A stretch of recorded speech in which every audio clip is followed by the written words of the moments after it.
اور بے شک ہم نے حصول نصیحت کے لیے قرآن کو آسان کر دیا ہے، تو ہے کوئی نصیحت حاصل کرنے والا؟ نحمده ونصلی علی رسول الکریم، اما بعد، فاعوذ باللہ من الشیطان الرجیم، بسم اللہ الرحمن الرحیم۔ رب اشرح لی صدری ویسر لی امری واحلل عقدۃ من لسانی یفقہوا قولی۔ اب ہم سورہ یوسف کا باقاعدہ آغاز کرتے ہیں۔ یہ قرآن حکیم کی 12ویں سورہ اور 111 آیات پر مشتمل ہے۔ یہ حضرت محمد صلی اللہ علیہ وآلہ وسلم پر ان کی مبارک زندگی کے مکی دور میں نازل ہوئی، جب آپ اور آپ کے ساتھی صحابہ قریش کی جانب سے بے پناہ مخالفتوں اور اذیتوں کا سامنا کر رہے تھے۔ یہ سورہ گویا ایک خدائی اعلان تھا کہ جیسے حضرت یوسف علیہ السلام اپنے دشمنوں کی تمام سازشوں اور کوششوں کے باوجود کامیاب و کامران ٹھہرے، ایسے ہی آپ اور آپ کے ساتھی صحابہ کامیاب و کامران ٹھہریں گے۔ یہ سورہ حضرت یوسف علیہ السلام کی زندگی کے اہم واقعات اور ان سے حاصل ہونے والے اسباق پر مشتمل ہے۔ حضرت یوسف علیہ السلام حضرت عیسیٰ علیہ السلام سے تقریباً 1900 سال قبل، حضرت محمد صلی اللہ علیہ وآلہ وسلم سے تقریباً 2500 سال قبل اور ہم سے تقریباً 4000 سال قبل یروشلم کے علاقے ہبرون میں، جسے آج کل الخیل کے نام سے جانا جاتا ہے، اس دنیا میں تشریف لائے۔ آپ کا تعارف حضرت محمد صلی اللہ علیہ وآلہ وسلم نے یوں کروایا: کریم ابن کریم ابن کریم ابن کریم، یعنی حضرت یوسف علیہ السلام خود پیغمبر، ان کے والد حضرت یعقوب علیہ السلام ایک عظیم پیغمبر، ان کے دادا حضرت اسحاق علیہ السلام ایک جلیل القدر پیغمبر، اور ان کے پردادا حضرت ابراہیم علیہ السلام۔ حضرت ابراہیم علیہ السلام جب اللہ تعالیٰ کی آزمائشوں میں بھرپور طریقے سے پورے اترے تو اللہ تعالیٰ نے انہیں امام الناس، یعنی تمام انسانیت کا امام بنانے کا اعلان فرمایا۔ حضرت ابراہیم علیہ السلام کے بعد آخری نبی حضرت محمد صلی اللہ علیہ وآلہ وسلم تک دنیا میں جتنے انبیاء آئے وہ سب حضرت ابراہیم علیہ السلام کی اولاد میں سے تھے۔ حضرت یعقوب علیہ السلام کے 12 بیٹے تھے، جن میں حضرت یوسف اور بنیامین ایک بیوی سے تھے، اور باقی 10 بڑے بیٹے ان کی دوسری بیویوں سے تھے۔ اعوذ باللہ من الشیطان الرجیم، بسم اللہ الرحمن الرحیم۔ اب پہلی آیت دیکھیے: الف لام را تلک آیات الکتاب المبین۔ یہ اس واضح کتاب کی آیات ہیں، یعنی اس کتاب کی آیات جو اپنا مدعا پوری وضاحت سے بیان کرتی ہے۔ کتاب مبین، وہ کتاب جو اپنے بیان میں بالکل واضح ہو، ہر کنفیوژن سے پاک، خود بھی واضح اور دین کے معاملے میں حق اور باطل کو بالکل واضح کر دینے والی، جس کا انداز بحث انتہائی دل نشیں اور الجھنوں کو دور کر دینے والا، اور جس کی ہر بات ناقابل انکار دلائل پر مشتمل ہے۔ قریش مکہ بار بار آپ صلی اللہ علیہ وآلہ وسلم سے یہ مطالبہ کرتے تھے کہ انہیں کوئی ایسی خارجی نشانی یا معجزہ دکھایا جائے جس سے وہ یہ جان لیں کہ آپ خدا کے سچے رسول ہیں۔ قرآن میں بار بار اللہ تعالیٰ نے اس طرف توجہ دلائی کہ قرآن کی سچائی کسی خارجی دلیل کی محتاج نہیں، یہ سورج کی طرح روشن اور واضح ہے۔ جو کوئی حق کا طالب قرآن کو اول تا آخر پڑھے گا، وہ یہ جان لے گا کہ یہ کلام الہی ہے، کسی انسان کا کلام نہیں۔ دوسرا وہ حقائق جن کا ماننا دین پر عمل کرنے کے لیے لازم ہے، مثلا یہ کہ اس کائنات کا ایک بنانے والا ہے، اس نے یہ دنیا امتحان کے لیے تخلیق کی ہے، ہمارے ایمان و عمل کے حساب سے قیامت کے دن ہمارے ابدی انجام کا فیصلہ سنایا جائے گا۔ انبیاء کا سلسلہ جو حضرت آدم علیہ السلام سے شروع ہوا، حضرت محمد صلی اللہ علیہ وآلہ وسلم پر وہ اپنے اختتام کو پہنچا، اور یہ کہ قرآن خدا کا آخری کلام ہے۔ ان حقائق کے حوالے سے بھی قرآن میں انتہائی واضح دلائل بار بار دے کر دلیل سے ہر بات سمجھائی گئی ہے۔ تیسرا، ہمیں عقیدہ و عمل میں کون سی باتیں ماننا اور کون سے کام کرنا ہے جن کے ذریعے ہم آخرت کے ابدی خسارے سے بچ کر خدا کی ابدی جنت کے باسی بن سکتے ہیں۔ یہ بات بھی قرآن میں وضاحت کے ساتھ بار بار ایسے بیان کی گئی ہے کہ قرآن کے ایک سادہ طالب علم کے لیے بھی ان باتوں کو سمجھنا کچھ مشکل نہیں۔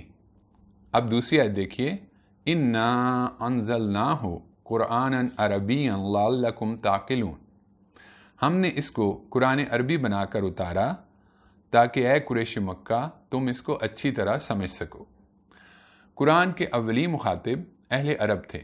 قرآن کو عربی میں نازل کر کے اللہ تعالیٰ نے انسانوں کو گویا یہ پیغام دیا کہ انسانوں سے مقصود یہ ہے کہ وہ اس قرآن کو سمجھیں اور اس کے مطابق اپنی زندگی گزار کر خدا کی ابدی جنت کے حصول کی کوشش کرے۔ اب تیسری آیت دیکھیے، نحن نقص علیک احسن القصص بما اوحینا الیک ھذا القرآن وان کنت من قبلہ لمن الغافلین۔ اے نبی صلی اللہ علیہ وآلہ وسلم، ہم تمہیں ایک بہترین سرگزشت سناتے ہیں اس قرآن کی بدولت جو ہم نے تمہاری طرف وحی کیا ہے، بے شک اس سے پہلے اس طرح کی چیزوں سے آپ ناآشنا تھے۔ حضرت یوسف علیہ السلام کا قصہ کیسے ایک بہترین قصہ ہے، اس کے بے شمار پہلو ہیں جن کا ذکر ہم انشاءاللہ آئندہ آنے والی آیات کے ترجمہ و تشریح میں ساتھ ساتھ بیان کرنے کی کوشش کریں گے۔ فی الحال میں آپ کی توجہ اس آیت کے دوسرے حصے کی طرف مبذول کرانا چاہوں گا، جس میں اللہ تعالیٰ ارشاد فرماتے ہیں کہ اس قرآن کی بدولت جو ہم نے تمہاری طرف وحی کیا ہے، بے شک اس سے پہلے اس طرح کی چیزوں سے آپ ناآشنا تھے۔ آپ صلی اللہ علیہ وآلہ وسلم سورہ یوسف کے نزول سے پہلے تقریباً 40 سال سے زائد کا عرصہ اہل مکہ کے درمیان گزار چکے تھے۔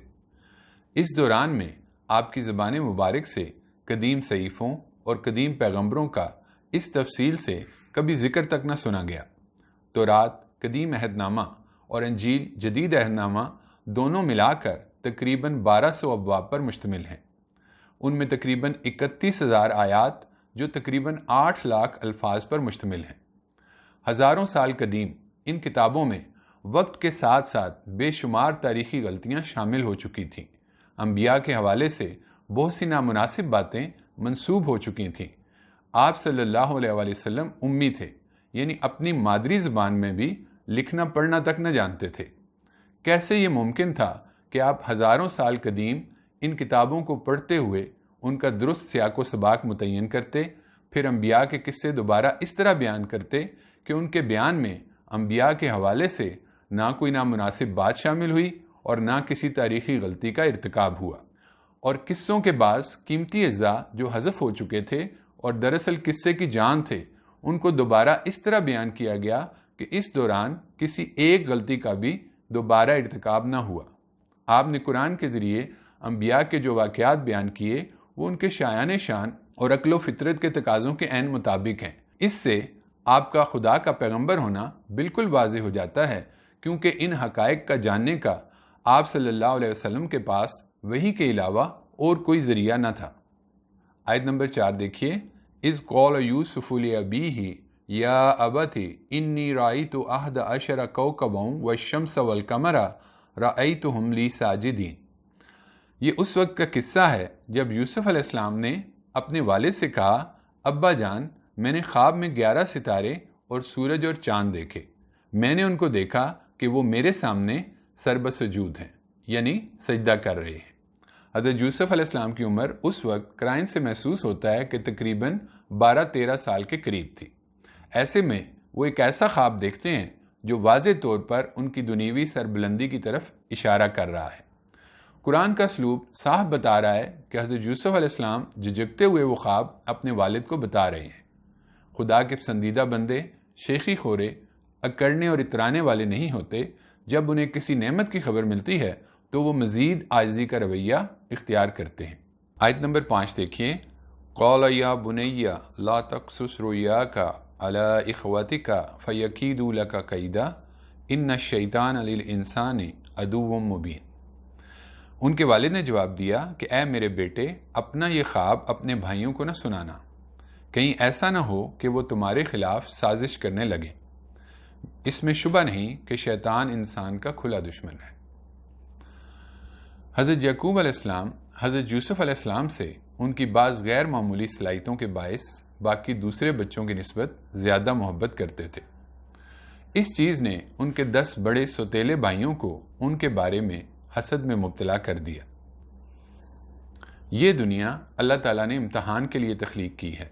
اس دنیا میں امتحان کے لیے بعض کو بعض پر بعض معاملات میں برتری سے نوازا ہے۔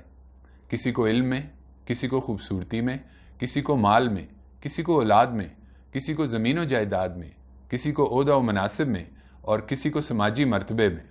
یوں بے شمار پہلوؤں سے بعض کو بعض پر برتری دے کر یہ امتحان گاہ تخلیق کی گئی ہے۔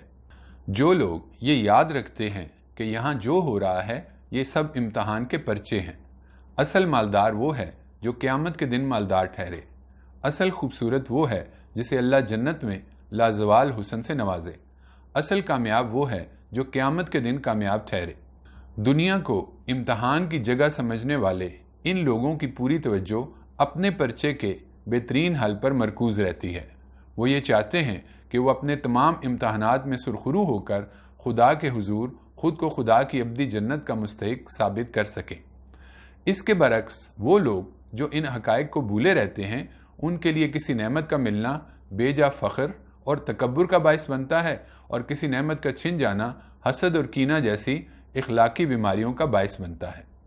یہ غفلت کوئی معمولی غفلت نہیں ہے، اس کا خسارہ ابدی ہے، دونوں جہانوں کا ہے۔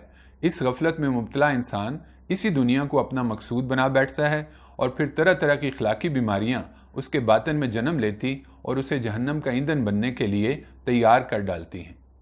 یہ غفلت جب خالق کے معاملے میں جنم لیتی ہے تو انسان اسی کی بنائی ہوئی مخلوق کو اس خالق کے ساتھ شریک ٹھہراتا اور بعض اوقات تکبر میں آ کر اپنے ہی خالق کا انکار کر بیٹھتا ہے۔ اور مخلوق کے حوالے سے جب یہ غفلت پیدا ہوتی ہے تو وہ فساد پیدا ہوتا ہے جس کا مشاہدہ روزانہ ہم لوگوں کی جان، مال، آبرو پر ظالموں کی دست درازی کی شکل میں دیکھتے ہیں۔ یہ غفلت پیغمبروں کے ہوتے ہوئے تو کیا، ان کے گھروں میں رہتے ہوئے بھی لاحق ہو جائے تو انسان کو جہنم کا ایندھن بننے سے نہیں بچا سکتی۔ حضرت آدم علیہ السلام کا بیٹا قابیل اپنے بھائی کو قتل کر کے نہ صرف خود کو جہنم کا ایندھن بنا بیٹھا بلکہ دنیا کے تمام قاتلوں کے عذاب میں سے ایک حصے کا حقدار ٹھہرا۔ حضرت نوح علیہ السلام، حضرت لوط علیہ السلام کی بیویاں، حضرت نوح علیہ السلام کا بیٹا اسی غفلت کا شکار ہو کر خود کو جہنم کا ایندھن بنا بیٹھے۔ اب دیکھیں کہ یہ غفلت لاحق کیسے ہوتی ہے۔ حضرت یوسف علیہ السلام کے 10 بھائی اسی گھر میں ان کے ساتھ رہتے ہیں۔ حضرت یعقوب علیہ السلام جیسے عظیم پیغمبر ان کے والد ہیں۔ پیغمبر سے بڑھ کر قول و فعل کا بہترین نمونہ کوئی اور ہو ہی نہیں سکتا۔ حضرت ابراہیم علیہ السلام پر رب کے انعامات دوسروں کے لیے تو قصہ کہانی ہو سکتے ہیں، لیکن ان کے لیے وہ گھر کی بات ہے۔ سورج کی روشنی گھر میں داخل ہونے کے بہانے ڈھونڈتی ہے، لیکن اگر گھر کے مکین کواڑوں کو زور سے بند کر لیں، کھڑکیوں پر دبیز پردے چڑھا دیں اور گھر کے ایک ایک سوراخ کو جان بوجھ کر بند کر دیں کہ ہمیں روشنی سے کوئی کام نہیں، ہمیں اندھیروں میں ہی رہنا ہے، تو پھر باہر کے سورج ہوتے ہوئے بھی گھر کے اندر اندھیرا چھا جائے گا۔ اس صورت میں باہر کے لاکھوں سورج بھی گھر کے اندر کو روشن نہیں کر سکتے، کیونکہ گھر کے مکینوں نے اپنے اختیار سے کام لے کر یہ فیصلہ کر لیا ہے کہ ہمیں روشنیوں سے کچھ لینا دینا نہیں، ہم نے اسی اندھیرے میں رہنا ہے۔ ایسے میں ہدایت کی سوغات لے کر آئے ہوئے فرشتے گھر کے دروازے کو بار بار دستک دینے کے بعد ایک وقت آتا ہے مایوس ہو کر واپس چلے جاتے ہیں، اور اس گھر کے باہر خدا کی طرف سے بھی ایک کفر لگا کر اس کی بربادی اور تباہی کا فیصلہ لکھ دیا جاتا ہے۔ دل کے کواڑ بند ہوتے ہی تاریکیاں اچھے لگنے لگتی ہیں۔ اللہ تعالیٰ ایسے برے انجام اور لاپرواہی سے ہم سب کو بچائے۔ اگر انسان خدا کی یاد میں جیے، اسی کا ذکر، اسی کا شکر صبح شام اس کا وظیفہ ہو، اپنے وجود اور ارد گرد پھیلی ہوئی کائنات پر غور و فکر باقاعدگی کے ساتھ کرے تو پھر یہ غفلت لاحق نہیں ہوتی۔ حضرت آسیہ ایک بہترین مثال ہیں۔ فرعون کے محل میں رہ رہی ہیں، ہر طرح کا سامان عیش و عشرت اور آخرت سے غافل کرنے والی چیزیں ارد گرد بکھری پڑی ہیں، لیکن انہوں نے خود کو غفلت میں مبتلا نہ ہونے دیا اور یوں قرآن کی مثالی خاتون ٹھہری۔ اسی بات کو سورہ زخرف کی آیت 36 تا 39 میں اللہ تعالیٰ نے یوں بیان فرمایا کہ جو کوئی رحمان کی نصیحت سے غفلت برتے، ہم اس پر ایک شیطان مسلط کر دیتے ہیں، سو وہ ہر وقت اس کے ساتھ رہتا ہے اور وہ ان کو راہ حق سے روکتے رہتے ہیں، اور یہ لوگ یہ خیال کرتے ہیں کہ وہ سیدھی راہ پر ہیں، یہاں تک کہ جب ایسا شخص ہمارے پاس آئے گا تو اس شیطان سے کہے گا کہ کاش میرے اور تیرے درمیان دنیا میں مشرق و مغرب کے برابر فاصلہ ہوتا کہ تو برا ساتھی تھا، اور ان سے کہا جائے گا کہ جب تم دنیا میں ظلم کر چکے تو آج یہ بات تمہارے کام نہ آئے گی کہ تم سب اس عذاب میں برابر کے شریک ہو۔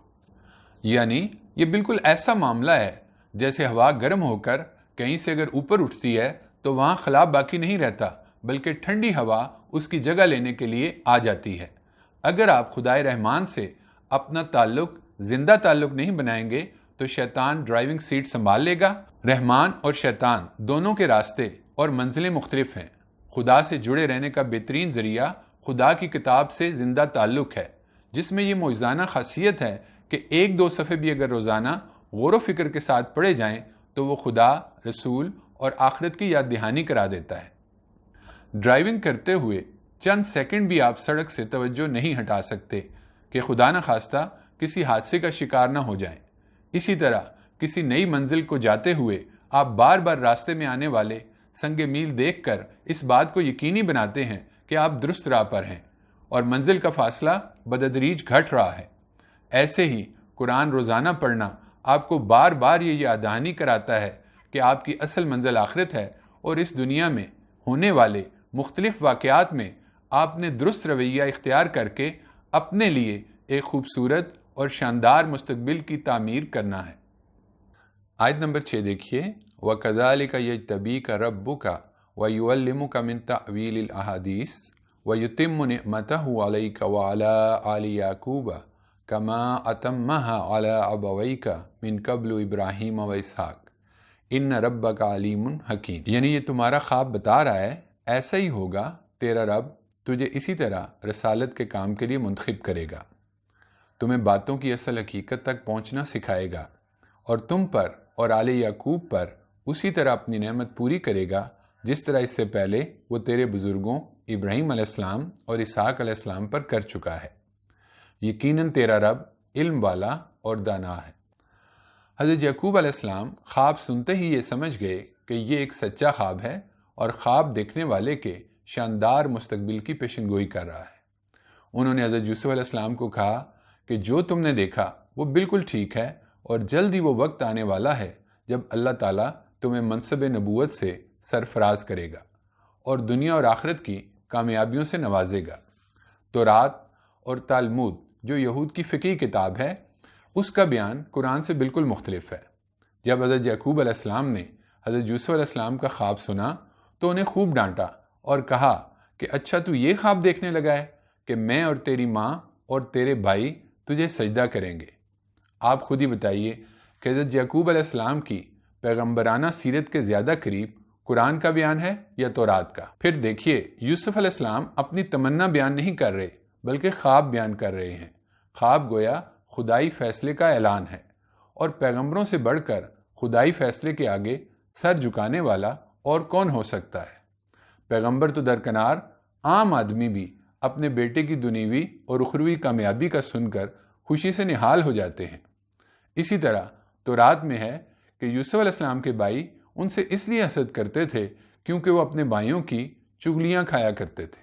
آیت نمبر 7 دیکھیے، لَقَدْ كَانَ فِي يُوسُفَ وَإِخْوَتِهِ آيَاتٌ لِلسَّائِلِينَ، بے شک یوسف علیہ السلام اور اس کے بھائیوں کی سرگزشت میں ان پوچھنے والوں کے لیے بہت سی نشانیاں ہیں۔ آپ صلی اللہ علیہ وآلہ وسلم سے حضرت یوسف علیہ السلام کا قصہ پوچھا جانا اس بات کی دلیل ہے کہ یہ کوئی زبان زد عام قصہ نہ تھا۔ عربوں کے ہاں اس کا عام ذکر تو کیا، ان کی روایات میں اس قصے کا نام و نشان تک نہ تھا، اور پوچھنے کا مقصد بھی یہی تھا کہ آپ کے دعوی رسالت کو جھٹلایا جائے۔ اللہ تعالیٰ نے وحی کے ذریعے یہ قصہ ایسی صحت و صداقت اور ایسی وسعت کے ساتھ نازل کیا کہ اس کے بعض وہ گوشے بھی بے نقاب کر دیے جن کا اہل کتاب کی کتابوں میں ذکر تک نہ تھا۔ دوسرا، اس قصے کو نازل کر کے گویا اس وقت جو کشمکش آپ صلی اللہ علیہ وآلہ وسلم کی دعوت کے نتیجے میں مکہ میں برپا ہو چکی تھی، اس کے دونوں فریقوں کو مستقبل کا ایک نقشہ بھی دکھا دیا۔ آپ اور آپ کے صحابہ کے لیے اس میں ایک تسلی تھی کہ جیسے حضرت یوسف علیہ السلام بالکل بظاہر ناممکن حالات میں کامیاب و کامران ٹھہرے، ایسے ہی اس وقت شدید مشکلات کے باوجود آپ اور آپ کے ساتھی صحابہ کامیاب و کامران ٹھہریں گے۔ اور قریش کے ظلم و ستم کرنے والے سرکشوں کو ایک تنبیہ تھی کہ جس طرح وہ یوسف کے بھائیوں کے نقش قدم پر چل کر اپنے ہی بھائیوں پر ظلم و ستم کے پہاڑ توڑ رہے ہیں، ایک وقت آئے گا کہ وہ حضرت یوسف علیہ السلام کے بھائیوں کی طرح اپنے مظلوموں سے رحم کی بھیک مانگیں گے۔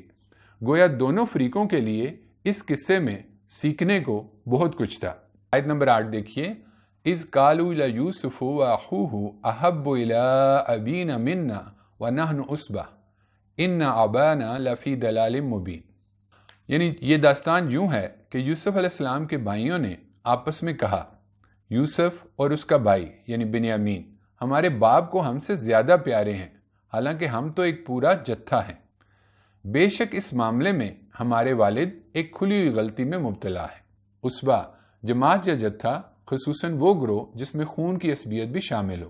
اس زمانے میں ارض فلسطین میں کسی منظم حکومت کا وجود نہ تھا۔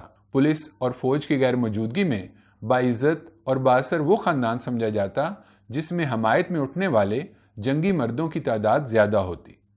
اسی خاندان کو عموماً قبیلے اور قوم کی سربراہی حاصل ہوتی اور یوں وہی خاندان باقی سب پر حکومت کرتا۔ اس تناظر میں حضرت یوسف علیہ السلام کے بھائی دراصل یہ کہہ رہے ہیں کہ حمایت اور مدافعت کے لیے ہم، دوسروں پر داغ بٹھانے کے لیے ہم، لیکن والد صاحب ہمیں چھوڑ کر ان دو چھوٹے بچوں سے زیادہ محبت کرتے ہیں جو اپنی حمایت اور مدافعت کے لیے بھی ہمارے محتاج ہیں۔ دنیا کو سب کچھ سمجھنے والوں کی نظر ہمیشہ ظاہری اسباب پر رہتی ہے۔ ہمارا علم، ہماری ذہانت، ہماری زمین و جائیداد، ہمارے تعلقات، اسی طرح کی چیزوں پر وہ بھروسہ کرتے اور انہیں بڑھانے کی فکر میں صبح شام مصروف رہتے ہیں۔ لیکن پیغمبر کیونکہ یہ جانتے ہیں کہ یہ سب آزمائش کی چیزیں ہیں اور موت کی دستک کے ساتھ ہی ہر انسان یہ جان لے گا کہ اصل اہمیت ایمان و اخلاق اور اس کے مطابق نیک عمل کرنے میں تھی، اس لیے پیغمبروں کی محبت ان سے ہوتی ہے جو ایمان و اخلاق میں سبقت لے جانے والے ہوتے ہیں۔ آیت نمبر 9 دیکھیے، اقتلوا یوسف او اطرحوہ ارضا یخل لکم وجہ ابیکم وتکونوا من بعدہ قوما صالحین۔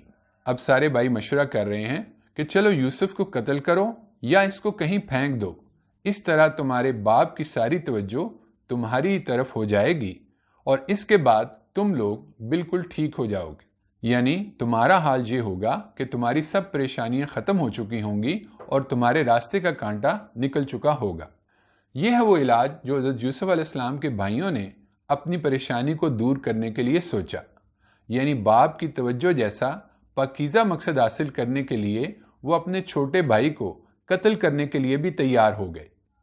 حالانکہ باپ کی توجہ جیسا مقصد حاصل کرنا بالکل آسان تھا اگر وہ اپنے ایمان و اخلاق کی بہتری پر توجہ دیتے۔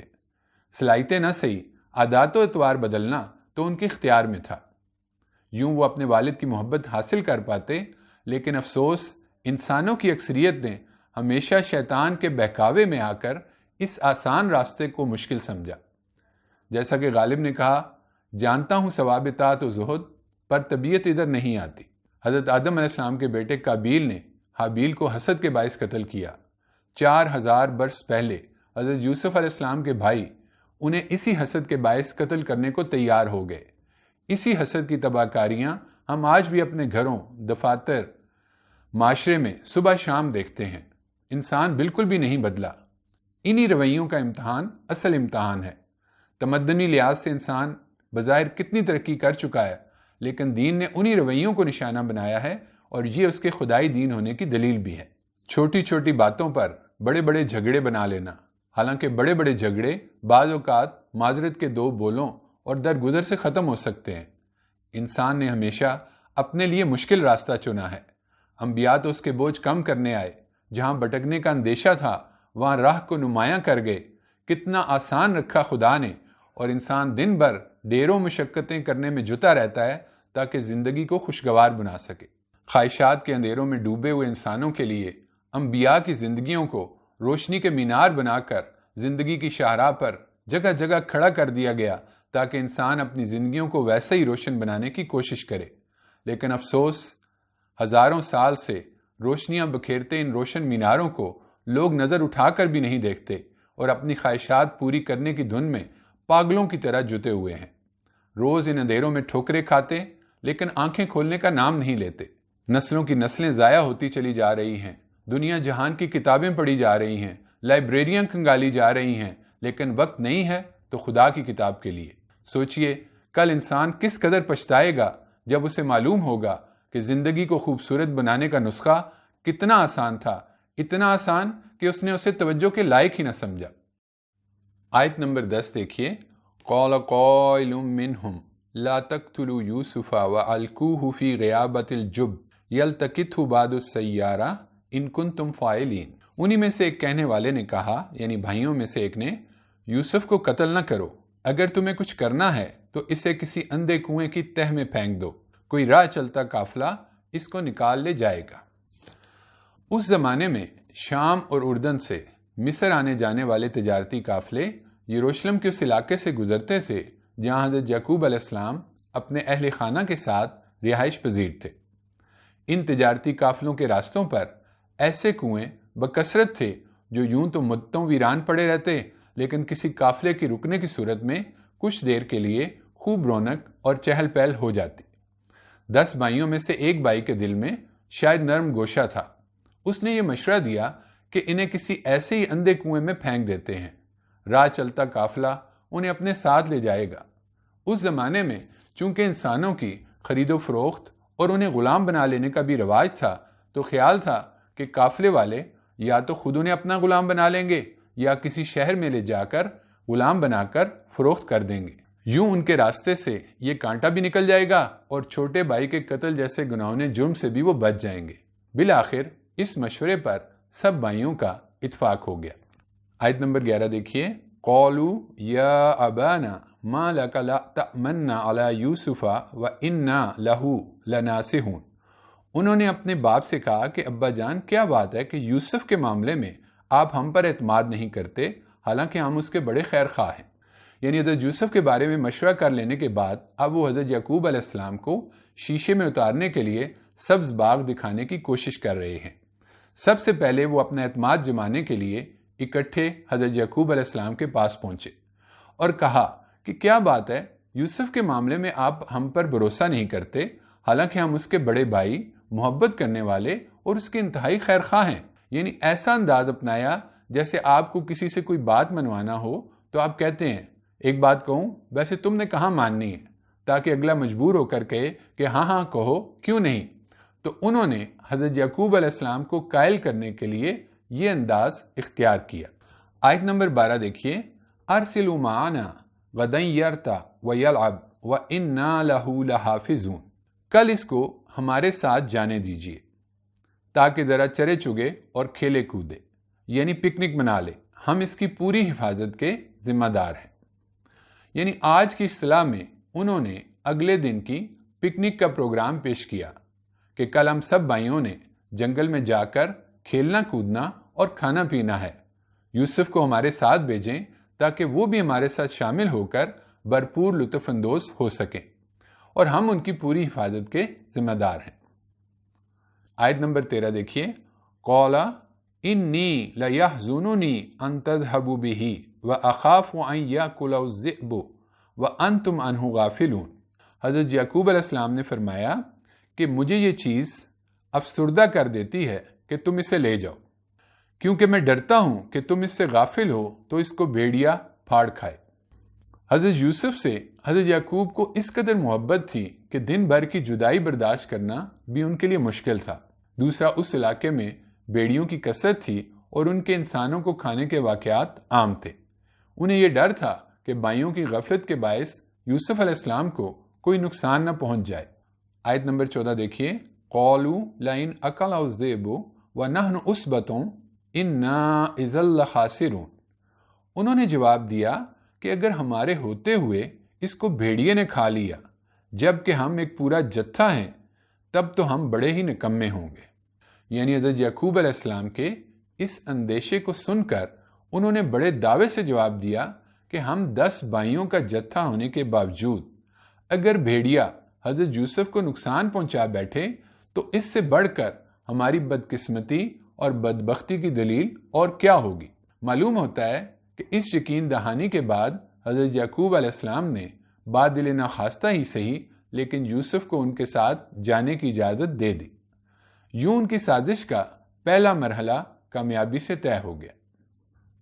آیت نمبر 15 دیکھیے، فَلَمَّا ذَهَبُوا بِهِ وَأَجْمَعُوا أَن يَجْعَلُوهُ فِي غِيَابَةِ الْجُبِّ وَأَوْحَيْنَا إِلَيْهِ لَتُنَبِّئَنَّهُم بِأَمْرِهِمْ هَذَا وَهُمْ لَا يَشْعُرُونَ۔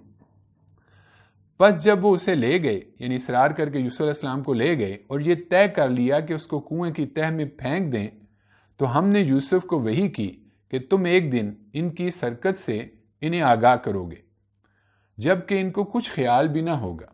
یعنی جب ان کے بھائی حضرت یوسف کو کنویں میں پھینک رہے تھے تو یوسف علیہ السلام کے دل میں اللہ تعالیٰ کی طرف سے یہ بات ڈالی گئی کہ یہ عارضی آزمائش ہے، ایک وقت آئے گا تم ایسے بلند منصب پر پہنچو گے کہ جب یہ بھائی تمہیں ملیں گے تو سوچ بھی نہ سکیں گے کہ یہ وہی یوسف ہیں جنہیں ہم نے کنویں میں پھینکا تھا اور خیال تھا کہ باقی کی ساری عمر اب یہ کہیں غلامی میں بسر کریں گے۔ جیسے اللہ تعالیٰ کے فرمانبرداروں پر سکینت کے لیے دل پر فرشتے اترتے ہیں، اس سے بڑھ کر معاملہ حضرت یوسف علیہ السلام کے ساتھ ہوا۔ آیت نمبر 16 دیکھیے، وَجَاءُوا أَبَاهُمْ عِشَاءً يَبْكُونَ، کچھ رات گئے وہ سب روتے پیٹتے اپنے والد کے پاس آئے۔ اس وقت کے دیہاتی ماحول میں شام دن بھر کی سرگرمیوں کے اختتام کا اعلان تھا۔ یہ کارستانی انجام دینے کے بعد وہ منہ بسورتے روتے پیٹتے رات گئے اپنے گھر پہنچے۔ رات کو دیر سے پہنچنے میں شاید یہ مصلحت مد نظر ہو کہ اگر باپ کے دل میں تلاش و تحقیق کا کوئی خیال بھی پیدا ہو تو ایسا کرنا ممکن نہ ہو۔ آیت نمبر 17 دیکھیے، قالوا یا ابانا انا ذهبنا نستبق وترکنا یوسف عند متاعنا فاکلوا الذئب وما انت بمؤمن لنا ولو كنا صادقین۔ انہوں نے آ کر کہا کہ ابا جان ہم دوڑ کا مقابلہ کرنے میں لگ گئے اور یوسف کو ہم نے اپنے سامان کے پاس چھوڑ دیا تھا کہ اتنے میں بھیڑیے نے اسے کھا لیا، اور آپ تو ہماری بات پر یقین کرنے والے نہیں ہیں چاہے ہم سچے ہی ہوں۔ اس سے معلوم ہوتا ہے کہ حضرت یعقوب علیہ السلام نے جو کچھ انہیں کہا تھا اسی سے انہوں نے یہ بات بنا لی کہ والد کے ذہن میں بھیڑیے کے حوالے سے اندیشہ پہلے سے موجود ہے، لہٰذا انہیں یقین دلانا آسان ہوگا کہ حضرت یوسف علیہ السلام کو بھیڑیے نے کھا لیا۔ اب کہنے کو تو یہ بات کہہ دی، لیکن چونکہ دل میں چور تھا، خود بھی مطمئن نہیں تھے، ساتھ ہی یہ بھی کہہ دیا کہ ہم چاہے کتنے ہی سچے کیوں نہ ہوں آپ ہماری بات پر یقین نہ کریں گے۔ یہاں ایک اور بات بھی دیکھیے، بائبل کے محققین کے مطابق حضرت یوسف علیہ السلام کی عمر اس واقعے کے وقت تقریباً 17 سال تھی۔ 17 سال کے ایک نوجوان کے لیے جو خصوصاً دیہاتی ماحول میں پلا بڑا ہو، بھیڑیے کا مقابلہ کرنا کچھ مشکل نہ تھا۔ بھائیوں نے پھر انہیں اپنے ساتھ کھیل میں بھی شامل نہیں کیا، بلکہ ان کے بقول انہیں سامان کے پاس بٹھایا۔ اس کا مطلب یہ ہے کہ اس واقعے کے وقت ان کی عمر تقریباً 12-13 سال تھی۔ آیت نمبر 18 دیکھیے، وَجَاءُوا عَلَىٰ قَمِيصِهِ بِدَمٍ كَذِبٍ قَالَ بَلْ سَوَّلَتْ لَكُمْ أَنفُسُكُمْ أَمْرًا فَصَبْرٌ جَمِيلٌ وَاللَّهُ الْمُسْتَعَانُ عَلَىٰ مَا تَصِفُونَ۔ اس بات کو ثابت کرنے کے لیے وہ یوسف علیہ السلام کی قمیص پر جھوٹ موٹ کا خون بھی لگا کر لائے تھے۔ باپ نے کہا، نہیں، یہ تو تمہارے دل نے ایک بات گھڑ لی ہے، سو اب صبر جمیل کی توفیق ملے، جو بات تم بنا رہے ہو اس میں اللہ ہی میرا سہارا ہے۔ یعنی اس بات کو ثابت کرنے کے لیے کہ بھیڑیے نے حضرت یوسف علیہ السلام کو کھا لیا، وہ یوسف علیہ السلام کی قمیص پر جھوٹ موٹ کا خون بھی لگا لائے تھے۔ اس رات حضرت یعقوب علیہ السلام کے دل پر کیا قیامت بیت رہی ہوگی۔ یوسف علیہ السلام کے خواب کی بنا پر جانتے ہیں کہ حضرت یوسف علیہ السلام کو خواب میں دکھائی جانے والی سربلندی کے حصول سے پہلے کوئی جانی نقصان نہیں پہنچ سکتا۔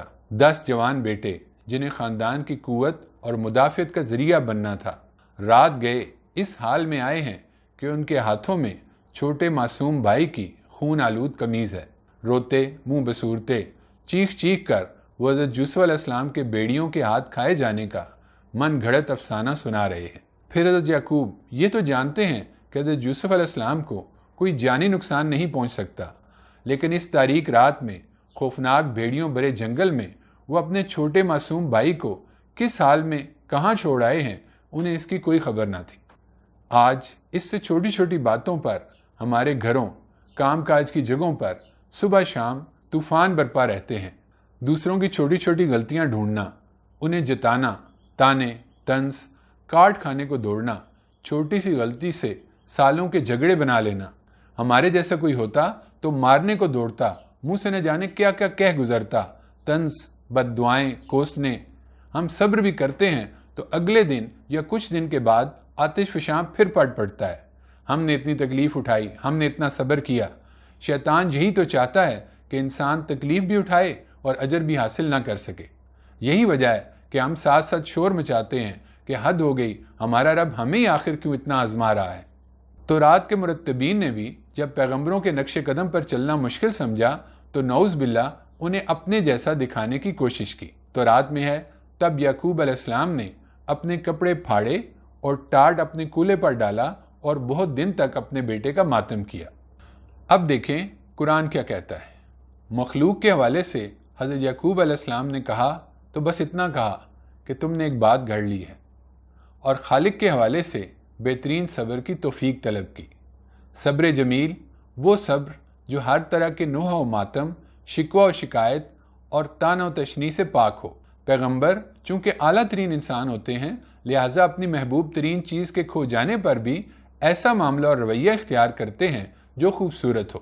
دیکھیں بیٹا، اور بیٹا بھی ایسا جو صورت و سیرت میں بے مثال تھا، جس کی پل بھر کی جدائی بھی انہیں گوارا نہ تھی، اپنی ہی اولاد کے ہاتھوں ظلم و ستم کا شکار ہوا۔ اب اس پر وہ اللہ کے حضور صبر کے طالب ہیں۔ جیسے آپ صلی اللہ علیہ وآلہ وسلم کے صاحبزادے حضرت ابراہیم بہت چھوٹی عمر میں فوت ہوئے تو آپ صلی اللہ علیہ وآلہ وسلم نے فرمایا، آنکھ آنسو بہاتی ہے، دل غمگین ہے، مگر اس کے باوجود ہم وہی بات کہیں گے کہ جس سے ہمارا رب راضی ہو، اور ہم اے ابراہیم تیری جدائی کے سبب غمگین ہیں۔ یہ صبر جس کے بارے میں قرآن حکیم کی سورہ زمر کی آیت نمبر 10 میں ارشاد ہے کہ صبر کرنے والوں کو ان کا صلہ آخرت میں بے حساب دیا جائے گا۔ قرآن میں جگہ جگہ اللہ تعالیٰ فرماتے ہیں اللہ صبر کرنے والوں سے محبت رکھتا ہے، اللہ صبر کرنے والوں کے ساتھ ہے۔ اور آپ صلی اللہ علیہ وآلہ وسلم کی ایک حدیث مبارکہ کا مفہوم ہے کہ مسلمان جب بھی کسی تھکاوٹ، بیماری، فکر، رنج و ملال، تکلیف اور غم سے دوچار ہوتا ہے، یہاں تک کہ اسے کوئی کانٹا بھی چبھتا ہے، تو اللہ تعالیٰ اس کی وجہ سے اس کے گناہوں کو معاف کر دیتا ہے۔ یہ صبر ہمیں کیسے حاصل ہو؟ اس صبر کے حصول کے لیے 3 چیزوں کو اچھی طرح ذہن نشین کر لیجئے۔ پہلی چیز، اس دنیا میں جو کچھ ہوتا ہے وہ اللہ کے اذن، ارادے اور مشیت کے تحت ہوتا ہے، اس کے حکم کے بغیر ایک ذرہ بھی حرکت نہیں کر سکتا۔ قرآن و حدیث میں جگہ جگہ یہ بات سمجھائی گئی ہے کہ اگر تمام دنیا کے انسان مل کر کسی انسان کو کوئی فائدہ یا نقصان پہنچانا چاہیں لیکن اللہ تعالیٰ نہ چاہے تو کسی صورت اس انسان کو وہ فائدہ یا نقصان نہیں پہنچ سکتا۔ دوسری چیز یہ جان لینا کہ خدا خیر مطلق اور حکیم ہے، اس کا کوئی ارادہ خیر اور حکمت سے خالی نہیں۔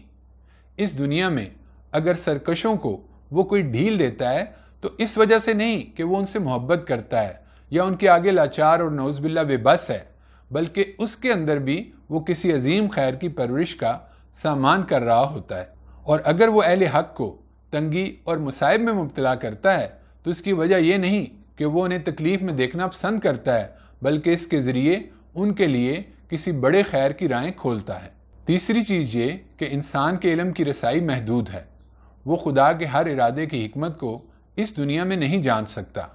اس طرح کے تمام اسرار آخرت میں بے نقاب ہوں گے۔ اس دنیا میں انسان کے لیے صحیح رویہ یہی ہے کہ وہ اپنے فرائض بہترین طریقے سے ادا کرتے ہوئے خدا کی رضا پر صابر اور شاکر رہے، اور یہ یقین رکھے کہ آج کے دکھ اور تکلیفیں انشاءاللہ قیامت کے دن انعامات میں بدل جائیں گی۔ پھر دیکھیں آیت کے آخر میں وہ کہتے ہیں کہ جو بات تم بنا رہے ہو اس میں اللہ ہی سہارا ہے۔ مسلمان یہ جانتا ہے کہ اس کا اصل دشمن شیطان ہے، لہٰذا مسلمان سازشی تھیوریوں کے چکر میں نہیں پڑتا۔ وہ یہ جانتا ہے کہ مجھے اپنے حصے کا کام مثبت طریقے سے کر کے اپنے تمام معاملات اس کارساز کے حوالے کرنا ہے جو ہر چیز پر قادر ہے۔ اب دیکھیے ہمارے رشتہ داروں نے عموماً ہمیں کوئی جانی اور مالی نقصان نہیں پہنچایا ہوتا، اکثر بدگمانیاں، غیبت، طنز، طعنے، اسی سے لوگ مرنا جینا تک ختم کر دیتے ہیں۔ جب بھی کوئی ایسا معاملہ ہو تو سوچیں کہ کیا یہ معاملہ یوسف علیہ السلام کے بھائیوں سے بڑھ کر زیادتی ہے؟ اگر ہمیں جنت حاصل کرنا ہے تو پیغمبروں کے راستے پر چلنا ہوگا، شیطان کے بہکاوے میں آنے سے بچنا ہوگا، اللہ پر بھروسہ کرتے ہوئے لوگوں کی ناگوار باتوں کو اللہ کی خاطر برداشت کرنا ہوگا۔ آیت نمبر 19 دیکھیے، وَجَاءَتْ سَيَّارَةٌ فَأَرْسَلُوا وَارِدَهُمْ فَأَدْلَىٰ دَلْوَهُ قَالَ يَا بُشْرَىٰ هَٰذَا غُلَامٌ وَأَسَرُّوهُ بِدَاعَةً وَاللَّهُ عَلِيمٌ بِمَا يَعْمَلُونَ۔ ادھر ایک قافلہ آیا، انہوں نے اپنا پانی بھرنے والا بھیجا، سو جب اس نے اپنا ڈول کنویں میں ڈالا تو پکار اٹھا کہ خوشخبری ہو، یہاں تو ایک لڑکا ہے۔ چنانچہ انہوں نے ان کو نکالا اور انہیں تجارت کا مال سمجھ کر چھپا لیا، حالانکہ جو کچھ وہ کر رہے تھے اللہ اس سے خوب باخبر تھا۔ حضرت یوسف علیہ السلام کے بھائی انہیں کنویں میں ڈال کر اپنے گھر کو سدھارے۔ قرآن اس بارے میں خاموش ہے کہ حضرت یوسف علیہ السلام کنویں میں کتنا عرصہ رہے۔ وہ صرف یہ بتاتا ہے کہ ایک قافلہ جو مصر کو جا رہا تھا اس کنویں پر آ کر رکا اسی شام یا 1-2 دن بعد۔ اس زمانے کے قافلے اپنے پانی بھرنے والوں کو اپنے سے پہلے کنویں کے پاس بھیج دیتے تاکہ قافلہ کے پہنچنے تک وہ اپنا پانی کا انتظام کر رکھیں۔ جب پانی بھرنے والا کنویں پر پہنچا اور اس نے اپنا ڈول ڈالا تو وہ خوش ہو گیا کہ مفت کا ایک غلام ہاتھ آیا جس کو بیچ کر ہمیں کچھ نہ کچھ پیسے مل جائیں گے۔ ساتھ ہی انہیں یہ خطرہ بھی محسوس ہوا کہ یہ بچہ بظاہر کسی اچھے گھرانے کا ہے، اس کے گھر والے اس کی تلاش میں نکلے ہوں گے، لہٰذا انہوں نے انہیں چھپا لیا۔ قافلے والے خوش تھے کہ مفت میں ایک غلام ہاتھ آیا اور اللہ تعالیٰ اپنی اسکیم ان کے ذریعے پوری کر کے حضرت یوسف علیہ السلام کو مصر تک پہنچانے کا انہیں ذریعہ بنا رہے تھے۔ قافلے والے بے خبر تھے کہ ان کے ساتھ مصر کا مستقبل کا بادشاہ سفر کر رہا ہے۔ آیت نمبر 20 دیکھیے، وَشَرَوْهُ بِثَمَنٍ بَخْسٍ دَرَاهِمَ مَعْدُودَةٍ وَكَانُوا فِيهِ مِنَ الزَّاهِدِينَ۔ آخرکار انہوں نے ان کو تھوڑی سی قیمت یعنی چند درہم کے عوض بیچ دیا اور وہ اس کے معاملے میں کوئی رغبت نہیں رکھتے تھے۔ اب جب وہ مصر پہنچے تو قافلے والوں نے انہیں چند درہم کے عوض بیچ دیا۔ قافلے والوں کو یوسف علیہ السلام مفت میں ملے تھے۔ دوسرا انہیں یہ خطرہ تھا کہ یہ کسی اچھے گھرانے کا لڑکا ہے، ہو سکتا ہے اس کے گھرانے والے پیچھا کر رہے ہوں۔ مصر پہنچتے ہی انہوں نے انہیں اونے پونے داموں میں بیچ کر اپنی راہ لی۔ آیت نمبر 21 دیکھیے، وَقَالَ الَّذِي اشْتَرَاهُ مِن مِّصْرَ لِامْرَأَتِهِ أَكْرِمِي مَثْوَاهُ عَسَىٰ أَن يَنفَعَنَا أَوْ نَتَّخِذَهُ وَلَدًا۔ مصر میں جس شخص نے حضرت یوسف علیہ السلام کو خریدا وہ مصری حکومت کا ایک بڑا عہدیدار تھا۔ اسے قرآن میں اگلی آیات میں عزیز کے لقب سے یاد کیا گیا ہے۔ اس کی بیوی کا نام تالمود میں زلیخا لکھا ہے۔ معلوم ہوتا ہے کہ وہ انتہائی عقل مند اور نرم دل شخص تھا۔ جان گیا کہ یہ بچہ کسی اعلیٰ خاندان کا چشم و چراغ ہے اور کسی حادثے کے نتیجے میں اس قافلے والوں کے ہاتھ لگا ہے اور وہ انہیں غلام بنا کر بیچ رہے ہیں۔ وہ حضرت یوسف علیہ السلام کو اپنے محل میں لے گیا اور اپنی بیوی سے کہا کہ انہیں غلام بنا کر نہیں بلکہ اچھی طرح رکھنا ہے۔ وَكَذَلِكَ مَكَّنَّا لِيُوسُفَ فِي الْأَرْضِ وَلِنُعَلِّمَهُ مِن تَأْوِيلِ الْأَحَادِيثِ۔ اس طرح ہم نے یوسف کو اس ملک میں جگہ دی تاکہ اسے باتوں کی حقیقت تک پہنچنا سکھائیں۔ اللہ تعالیٰ حضرت یوسف علیہ السلام کو مصر جیسی اپنے زمانے کی سپر پاور کا حکمران بنانا چاہتے تھے۔ اس مقصد کے لیے ابتدائی تربیت ضروری تھی۔ یروشلم کے دیہاتی ماحول میں یہ تربیت ممکن نہ تھی، لہٰذا انہیں صحرا سے نکال کر عزیز مصر کے ہاں پہنچا دیا گیا تاکہ وہ تخت سنبھالنے سے پہلے ضروری تربیت حاصل کر سکے۔ عزیز ایک بڑا عہدیدار تھا جس کے گھر سلطنت کے بڑوں کا آنا جانا لگا رہتا تھا۔ یوں سیکھنے کے لیے صبح شام نت نئے مواقع ایک نئی دنیا میں ان کے منتظر تھے۔ یوں خدائی اسکیم کا پہلا مرحلہ بخوبی مکمل ہو گیا۔ آیت کا آخری ٹکڑا دیکھیے، وَاللَّهُ غَالِبٌ عَلَىٰ أَمْرِهِ وَلَٰكِنَّ أَكْثَرَ النَّاسِ لَا يَعْلَمُونَ۔ حقیقت یہ ہے کہ اللہ اپنے ارادے کو نافذ کر کے رہتا ہے لیکن بہت سے لوگ اس بات کو نہیں جانتے۔ اس حصے کو بہت اچھی طرح سمجھنے کی ضرورت ہے۔ حضرت یوسف علیہ السلام کے بھائی حسد اور نفرت کا شکار ہو کر اپنی دانست میں اپنی راہ کا کانٹا ہمیشہ کے لیے نکال رہے تھے، لیکن نہیں جانتے تھے کہ وہ حضرت یوسف علیہ السلام کو مصر کی بادشاہی تک پہنچانے کا ابتدائی ذریعہ بن رہے ہیں۔ یہ بھی تو ہو سکتا تھا کہ قافلہ مصر سے واپس جا رہا ہوتا اور حضرت یوسف علیہ السلام کو وہ کسی دور دراز علاقے میں لے جاتا اور وہاں وہ نعوذ باللہ بدترین غلامی کی زندگی گزارنے پر مجبور ہوتے۔ ٹھیک وقت پر قافلے کے مصر پہنچتے ہی عزیز مصر کا پہنچنا، انہیں اپنے محل لے جانا اور وہاں آسائش اور بہترین سہولتوں کے ساتھ ان کی تربیت کا بندوبست ہونا، یہ بتا رہا ہے کہ ہر چیز ویل پلانڈ تھی۔ اس آیت کا ایک سبق یہ بھی ہے کہ اللہ تعالیٰ اس کائنات کو بنا کر الگ تھلگ ہو کر نہیں بیٹھ رہا، بلکہ اس نے اس کائنات کا کنٹرول سنبھالا ہوا ہے اور اسباب کے پیچھے ڈوریاں وہی ہلاتا ہے اور تمام تدبیریں وہی فرماتا ہے۔ اس آیت کی روشنی میں اب ہمارا کرنے کا ایک ہی کام ہے کہ اپنی ذمہ داری بساط بھرپور طریقے سے انجام دینا اور اس کے بعد خدا پر اعتماد رکھنا کہ اب جو ہوگا اپنے وقت پر اور بہترین ہوگا۔ ہمیں خدا کی عظمت، علم، قدرت، طاقت کا ہلکا سا بھی اندازہ نہیں۔ ایک مثال دیکھیے، اس وقت انسان نے جو تیز ترین خلا میں بھیجنے کے لیے اسپیس کرافٹ بنایا ہے اور جسے ناسا 2024 میں خلا میں بھیجنے کا ارادہ رکھتا ہے، اس کی رفتار 192 کلومیٹر فی سیکنڈ ہے۔ یعنی اسلام آباد سے کراچی کا سفر اس کے لیے صرف 6-7 سیکنڈ کا ہے۔ اور کائنات سائنسدانوں کی رائے میں ابتدا میں ایک بڑے دھماکے کے ساتھ وجود میں آئی، اور سائنسدانوں کی رائے یہ ہے کہ اس دھماکے کے ابتدائی سیکنڈ میں یعنی پہلے سیکنڈ میں کائنات 1 کھرب کلومیٹر پھیلی۔ کس قدر خوبصورت ہے یہ احساس کہ میں اس کائنات میں تنہا نہیں ہوں، اس قدر عظیم ہے میرا خالق۔ جب وہ کچھ کرنے کا فیصلہ کر لے تو کوئی چیز اس کے راستے میں رکاوٹ نہیں ڈال سکتی۔ مجھے اس سے دنیا اور آخرت کی بہترین بھلائیاں مانگنی اور اپنے قول و عمل اور طلب میں خود کو سنجیدہ اور سچا ثابت کرنا ہے۔ اس کے بعد انشاءاللہ جو بھی ہوگا اسی میں میرے لیے خیر ہے۔